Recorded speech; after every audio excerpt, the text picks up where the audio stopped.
동양의 양 에너지, 그리고 서양 철학. 이 둘 좀 안 어울리는 조합 같지 않으세요? 그런데 이 두 개념이 만나면 정말 흥미로운 이야기가 펼쳐집니다. 오늘은 바로 이 강력한 동양의 개념을 서양의 대표 철학자 세면이 어떻게 해석했는지 그 시각을 한번 따라가 보려고 합니다.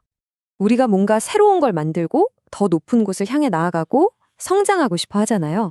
이 모든 걸 가능하게 하는 그 근본적인 힘, 그게 대체 뭘까요? 동양 사상에서는 그 답을 바로 양 에너지에서 찾습니다. 딱 이런 느낌이죠. 어둠을 뚫고 확 솟아오르는 태양. 세상의 모든 새로운 시작을 이끄는 바로 그 힘 말이에요. 자, 오늘 우리가 함께 떠날 여정의 지도입니다. 먼저 양 에너지가 도대체 뭔지 알아보고 그 다음에 베르그송, 니체, 들레즈 이 세 철학자의 렌즈로 양을 들여다볼 거예요. 마지막으로는 이 에너지를 우리 삶에 어떻게 적용할 수 있을지 이야기 나눠보겠습니다. 자, 그럼 첫 번째 이야기부터 시작해 볼까요? 양자 에너지. 과연 그 정체는 뭘까요? 그 근본적인 의미부터 한번 파헤쳐 보죠. 양 에너지의 핵심. 그건 바로 밖으로 뻗어나가는 움직임이에요. 생각해 보세요. 작은 씨앗이 땅을 뚫고 싹을 틔우잖아요? 바로 그런 것처럼 우리 안에 있는 잠재력을 세상 밖으로 확 펼쳐내는 힘. 그게 바로 양 에너지의 본질입니다. 양을 이해하려면 그 짝꿍인 음을 빼놓을 수 없어요.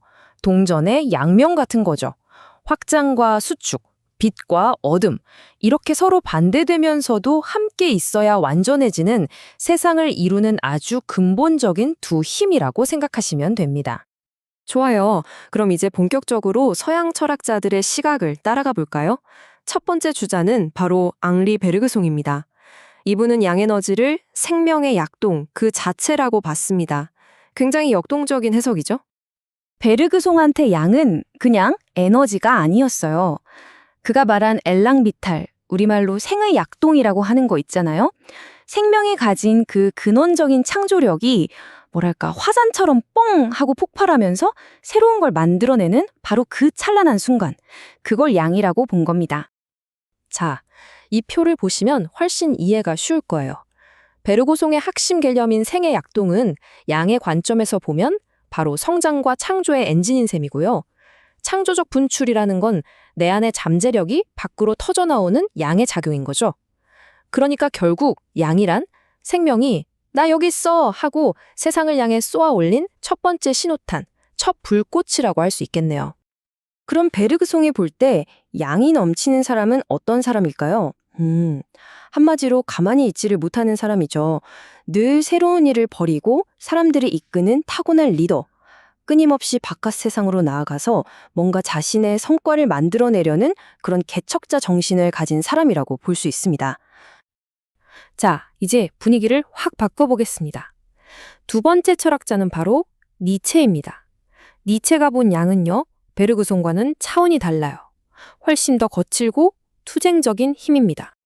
니체한테 양은 뭐랄까 그냥 꽃 피우고 성장하는 그런 평화로운 에너지가 아니에요. 이건 완전 전투 모드죠. 세상과 맞서 싸우고 내 앞을 가로막는 한계를 부수고 어제의 나를 넘어서려는 그 치열한 힘의 의지, 바로 그 자체를 양으로 본 겁니다. 니체의 관점에서 보면 양은 힘의 의지를 활활 타오르게 하는 기름 같은 거예요.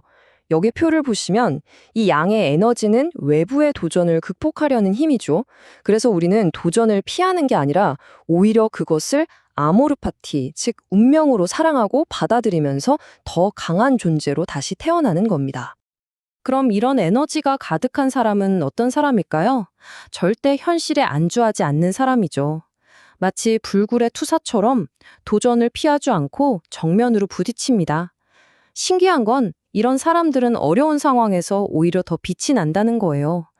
역경 속에서 더 단단해지고 더 강해지는 거죠. 자, 이제 마지막 철학자입니다. 조금 머리가 아플 수도 있는데 정말 매력적인 시각이에요. 질 들레우주와 함께 양 에너지를 끝없이 연결되고 퍼져나가는 힘으로 한번 해석해 보겠습니다. 들레즈의 시각은 앞선 두 사람보다 훨씬 자유분방해요.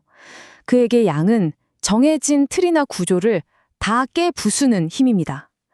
그리고 깨부순 자리에서 이것저것 막 새롭게 연결해요. 그렇게 예측 불가능한 새로운 관계망, 그가 배치라고 부르는 걸 계속 만들어내는 흐름, 그게 바로 양이라는 거죠. 이걸 이해하려면 리좀이라는 개념을 알아야 하는데요. 어려운 말 같지만 별거 아니에요. 잔디밭의 뿌리를 생각해 보세요. 어떤 게 중심이고 어떤 게 줄기인지 구분이 안 되죠. 그냥 사방으로 막 뻗어나가면서 서로 연결되잖아요.